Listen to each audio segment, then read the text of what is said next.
guys, welcome to Code Decode. So today we are going to start with the continuation of multi-threading interview questions, and the place where we left was we have seen how to create the user threads, creating a user thread using the thread class and by extending a thread class and by implementing the runnable interface. Now we are going to see how to create a daemon threads in Java. So we have seen how to create a thread by the thread class or the runnable, but now how to create a daemon thread. So we have seen that the user thread is something which it is the one which is created by users or developers or JVM, like a main method, but the daemon threads are the background thread. So how do we create a daemon thread? So there is a one simple way of creating a daemon thread, that is dot set daemon method in thread class. So we have already created a thread here, right? So let me show you a thread class daemon method first. So if you go into the implementation of thread, can you see set daemon method, and it basically takes a boolean. So if it is true, this thread class responsibility is to make that particular thread a daemon thread. So let me make you do this particular thing. So this is a thread class, and since this is extending a thread class of Java, that is why this thread class instance variable is nothing but a thread in case of Java, in terms of Java. So now I'm going to do set daemon as true. As soon as I do that, I have made sure that the child thread created by the main thread. So we have already discussed, right? In the main class, the main thread is the one who calls the main method. So all these line numbers from line number 6 to line number 13 is to be run by the main method. And as soon as this line main thread sees that this line is making the thread as a child thread, as a daemon thread, it will give the least priority to this now. So now just by making it a daemon thread, you have said that this thread is no more a user foreground thread, it becomes a background thread now. Now how do you check whether that is a daemon thread or not? So you can check that by isDaemon method. So just one single method will tell you whether it is a daemon method or not. I am daemon or not. And how do you do that? Just a simple thread class static method is daemon thread dot current thread. First get hold of the current thread and then ask, is it a daemon thread or not? So the current thread is nothing but a static method which gives you hold of the current reference of the current executing thread object. And now you are asking, is it a daemon method or not? So this is how you check whether the thread is a daemon thread or not. Now let me first tell you how do we make sure that whether the thread class is daemon or not. So since you have made it true, it becomes a daemon. Now there is one thing that I've left in the previous video, that the daemon thread is a low priority thread in context of JVM. So when you run a Java program, the daemon thread becomes a low priority thread. And how can I make sure in a programmatical way to you that yes, it is a low priority thread? That is because JVM does not care whether the daemon thread is running or not. So whenever all the user threads or the foreground threads are completed, JVM sees whether daemon thread is running or not. It doesn't care. Even if it is running, it will terminate it then and there and also shut down itself. But it is not the case with user thread. So this is the preferences given to the user thread, that the priority is given to the user thread, and if user thread is not completed, JVM will not terminate, but it does not, this flexibility is not given to daemon thread. If the daemon thread is still working but user thread is completed, JVM will not care, JVM will shut it down itself. So let me show you how. So here this is my main thread, right? This all will be done with the main thread. So it will print I am a main thread. This is nothing but a foreground or the user thread. Now I have given the child as, now go, you are a daemon thread. So when it is going to run for like 10,000 times, if in case the main has done its execution, the JVM doesn't consider this thread as an important thread. So it says that even if you have printed that I'm a child thread 9999 times or not, I don't care, I'll shut down myself.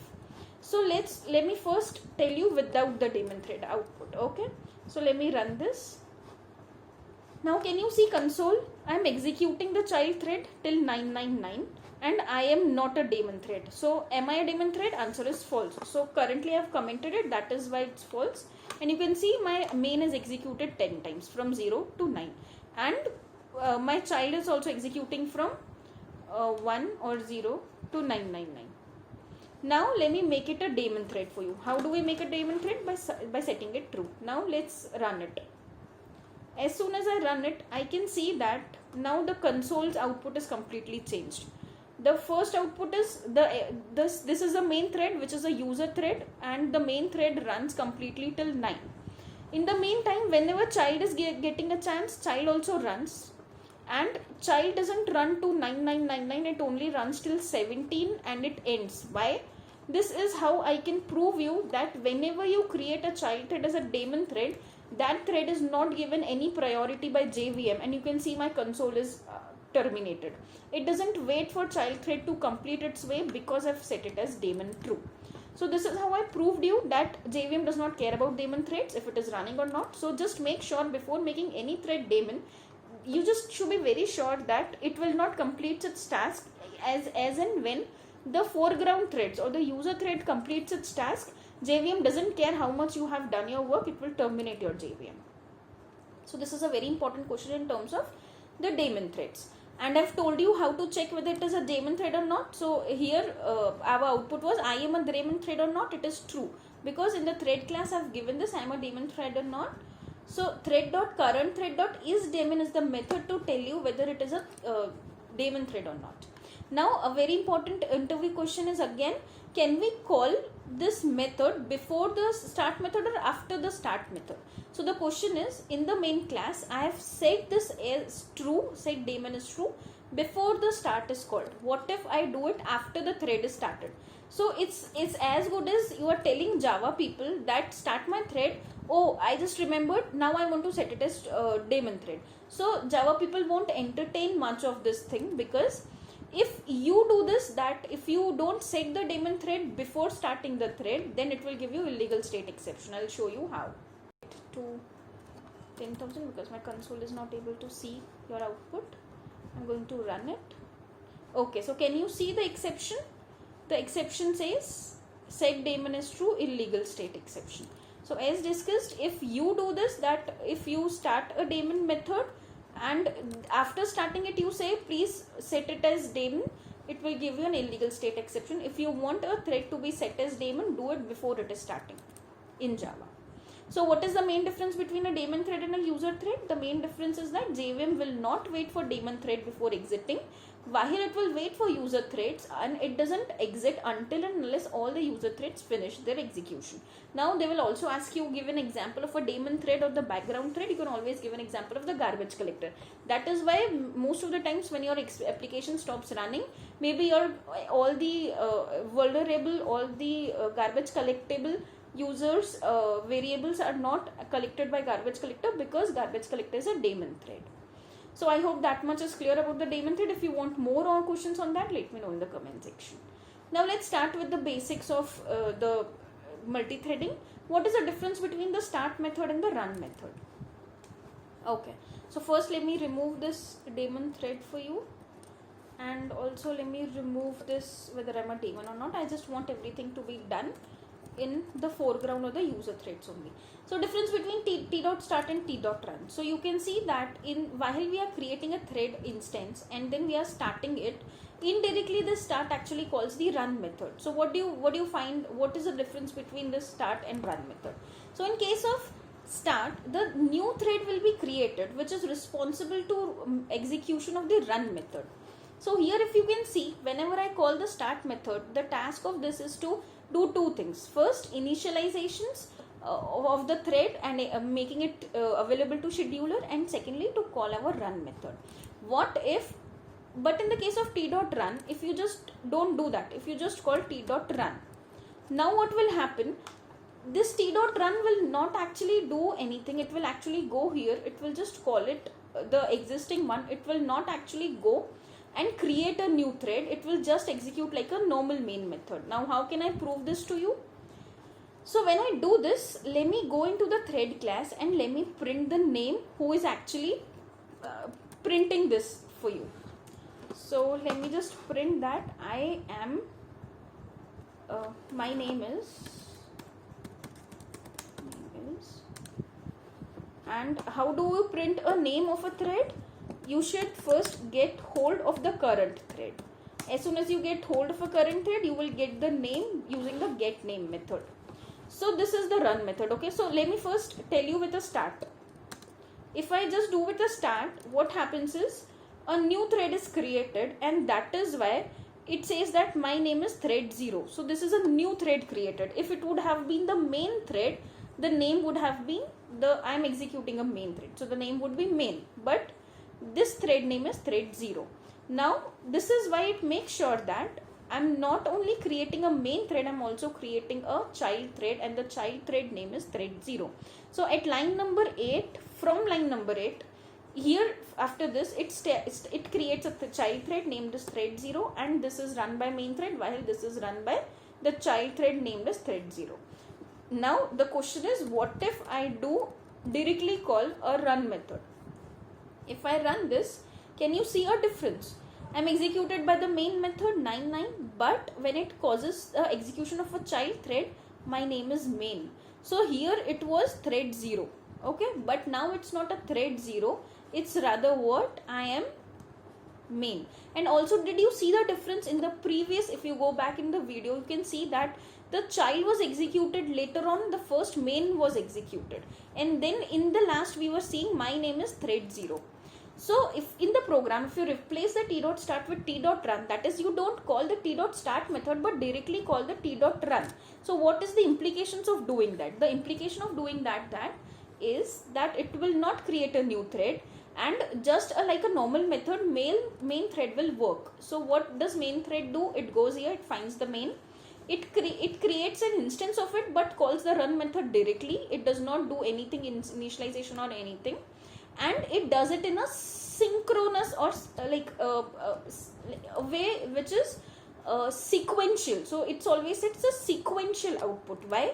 Because first the run method is called and then a main method is called. But when we did with the start, you would have seen a different result. There first main was done, and at the end we used to see that the child was running with the thread 0 as the end of this output, but the output is now a different. So you should never call or thread with a run method, because run will actually do nothing. It will just call this run method directly without doing any kind of initializations. So you should never replace your start with run. Now, so what with this question, the next question will surely be, what are the tasks of the start method? So you can always see that with the start method, what you did two things. The two things were register the thread with the thread scheduler. So now you just tell what your child thread should do, and what and when, how it will be scheduled, will be done by scheduler. You don't have to think whether when the run will be called, whether the main will be scheduled on the CPU first or child will be running on the CPU first. All those things will be handled by your task scheduler, the thread scheduler. Your task is only just that, tell what it should be, what the child thread should be doing, and nothing else. So focus on logic rather than the scheduling part. That this is the feature of Java for thread for you. Secondly, what does the start method do? It calls the run method for you indirectly. So rather than just calling the run directly, you should always start with the start method. Why? Because it does two things for you. If I go into this, you can see that this is invoked for the main method's thread. It will start a thread. It will not only start but internally calls the run method, which is of overridden method of this. So all the scheduling thing will be done, and secondly the registering of with the scheduler, and secondly the run method will be called. What if we don't override a run method? Okay, so this is a very important question. This is like, if we don't override a run method, what will happen? So it's as good as, so let me just comment this for you, okay, and let's see what is the output of it.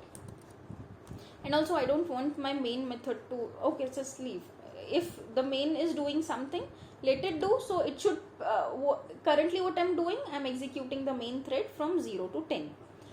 But I said that, okay, now my child thread will not do anything. So if we do not override the run method will not be called and we won't get any output. So if you can see in the thread class, we have a run method already here, okay. So if in that case, if I will put a debug here, let me debug it for you.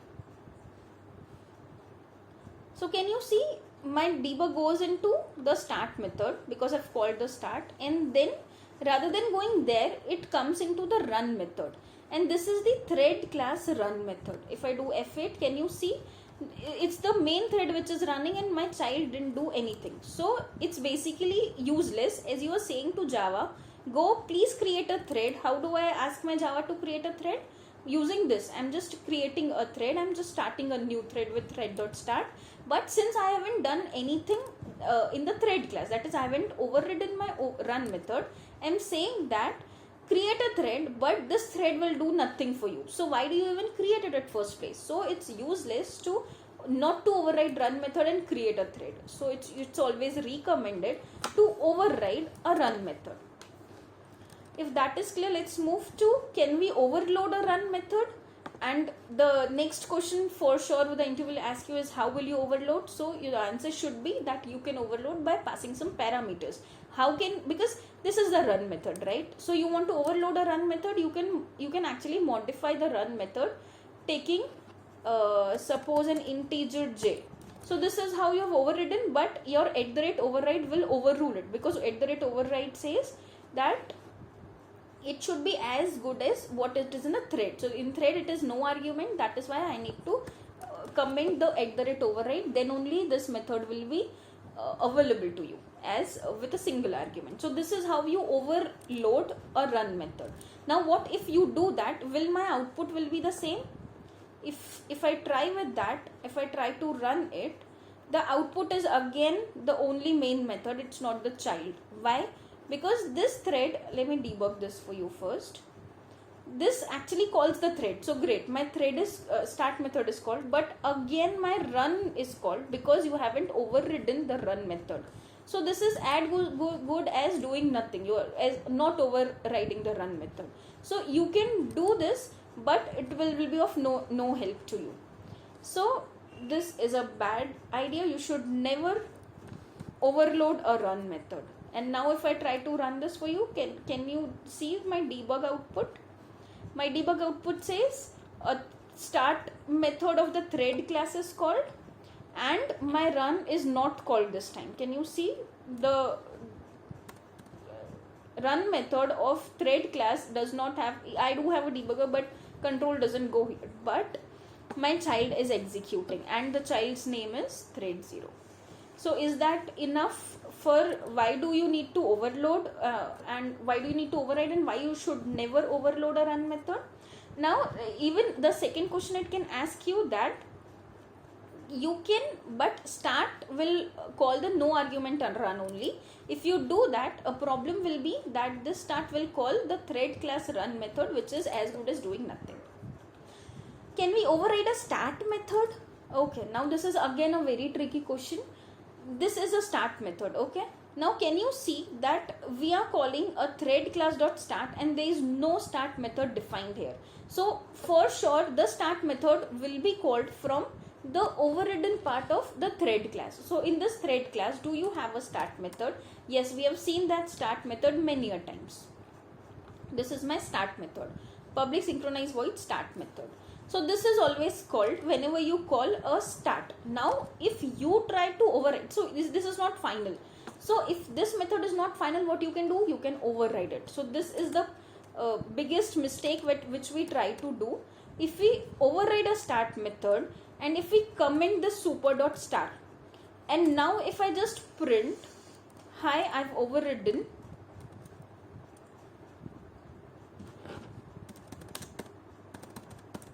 your start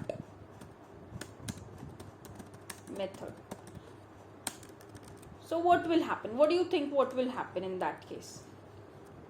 Now I'm putting a debugger for you. Okay, so when I try to debug it, I'm expecting that thread class start method should be called, but no. Why it will not be called? Because I've overridden it. This is a basic Java concept that we have already covered, right? If you extend it but we override it, then this method is called and it says, oh, I have overridden your start method and hence your thread class start method is not at all called. Nothing is done here, no scheduling, no run method is called, and hence even your run method is also not called.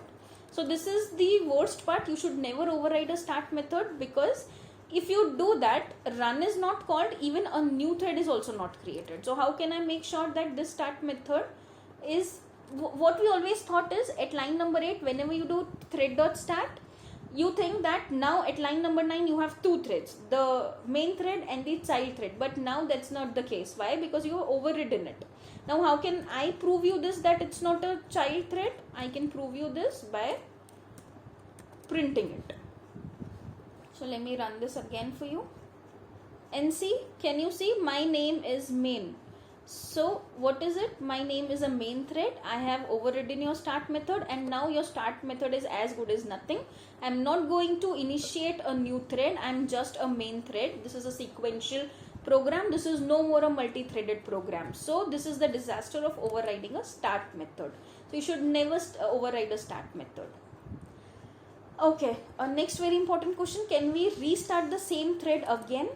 So let me just make sure that I've removed everything, because this is a disaster. You should never do that. Okay, so this is like when I run it now for you, I see that everything is fine. A main thread is also executing, a child thread is also executing.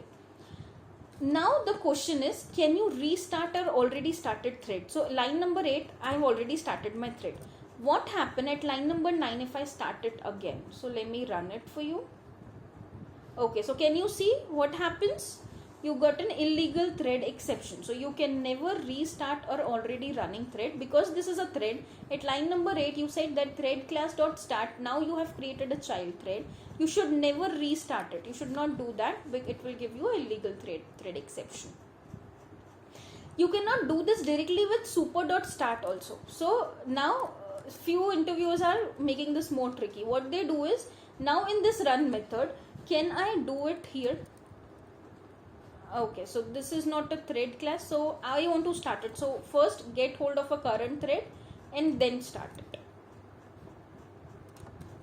So what will happen now? Now my run method will be for sure called, but now whenever it calls a start, what will happen? So when I run this again for you, it will give me an illegal state exception, though my main method will be running because it is being executed. But whenever you call a child with start, automatically run will be called. Now the current thread is already running. Now if you get hold of a current thread using the static method of a thread class, and if you try to start it again, so it's like this is a current thread and start it again. So it's a restarting of the current thread. It will give you illegal state exception. So this is a very trick question you will face in an interview. Now how do you set a name of a thread? So suppose I'm done with, let me remove this first. So this is how this worked, and I was getting my name here. So when I run it again for you, I see that my thread name is thread 0. So this is not at all user friendly. I want that on my console I should get some user friendly name. So how do you do that? You just create an instance, the created instance, right? You just have a method of set name here. Like you did many things, right? You set the daemon. Here similar to that, you have a method to set name. So I say suppose code decode. Okay, now if I run it, it says my name is code decode now. So where it was thread 0, thread 1 or something, which is not at all user friendly, if you want to set some name, you can do it with that. We have many more things like a thread priority. What is a thread priority? Who uses the thread priority? What is a default priority? What will be a priority if it is set above 0? In all those cases, and we have many more questions like the life cycle, what is notify all, wait, sleep, many more such things, but the time doesn't permit me. We'll be meeting in the next video with the same. If you want a video on that, please let me know in the comment section. I'll create another video for the same. Thank you.